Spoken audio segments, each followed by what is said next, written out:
Hello everyone, welcome to Online Help Guide. Today in this video, I'm going to show you how to change language in Facebook. So without any further ado, let's get started. First of all, open Facebook app. Click on the three horizontal lines in the top right corner. Go to Settings and Privacy. Then click on Settings option once again. Scroll down your screen. And here you can see Language and Region option. Click on it.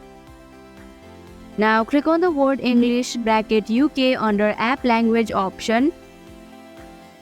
Then you will be able to view a list of languages that you can change into. Select one according to your preference. Then click on Save option.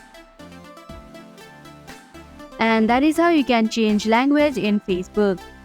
Thank you for watching Online Help Guide.